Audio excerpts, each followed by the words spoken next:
Battery है हमारी, ये प्लस के चार्ज से जब लाइट मतलब धारा जा रही है आई आई आई, तो पूरे परिपथ एक ही परिपथ है, तो पूरे परिपथ में धारा एक समान रहेगी। ये विभवांतर यहाँ से लेकर यहाँ तक यानी तीनों प्रतिरोधों का कुल विभवांतर हमारे पास भी है। तो R1 यानी पहले प्रतिरोध पर विभवांतर आएगा V1, R1 दूसरे प्रतिरोध पर विभवांतर होगा V2 और तीसरे प्रतिरोध पर विभवांतर होगा V3।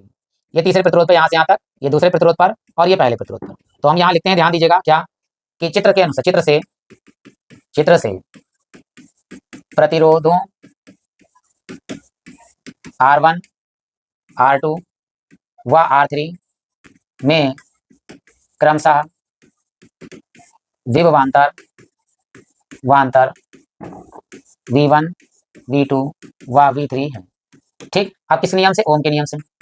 ओम के नियम से क्या है ओम का नियम? हम जानते हैं कि कैपिटल V यानी विभवांतर का जो मान है वो धारा I और प्रतिरोध R के गुणनफल के बराबर होता है। ये हमारा ओम का नियम है, समीकरण नंबर 1।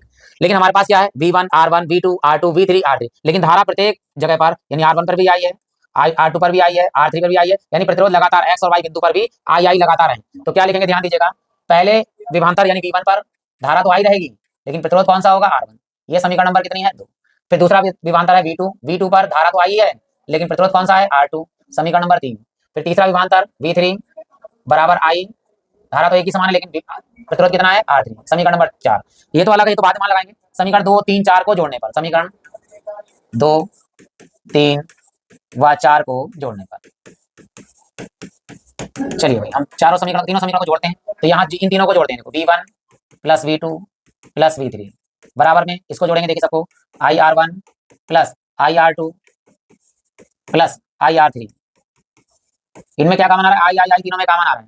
तो ये तो V1 plus V2 plus V3 और इन तीनों में हमने कॉमन लिया I, तो अंदर क्या बचा हमारे पास में? R1 plus R2 plus R3।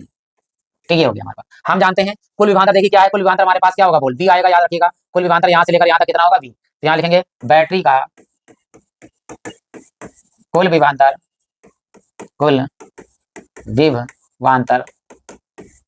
V1 plus V2 plus V3 बराबर V रखने पर, यानी इन तीनों की जगह पर V1 plus V2 plus V3 की जगह पर क्या लगाएंगे हम? V बराबर क्या है हमारे पास? I और ब्रैकेट में R1 plus R2 plus R3।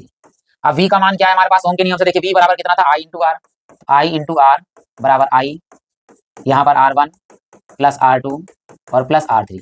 तो यहाँ से देखिए I से I क्या हो गया? कैंसिल हो गया। अतः यहाँ पर हम ले सकते हैं तुल्य प्रतिरोध की जगह पर कुल प्रतिरोध ले सकते हैं। तुल्य प्रतिरोध कैपिटल R बराबर क्या हुआ हमारे पास? R1 प्लस R2 और प्लस R3। ये तो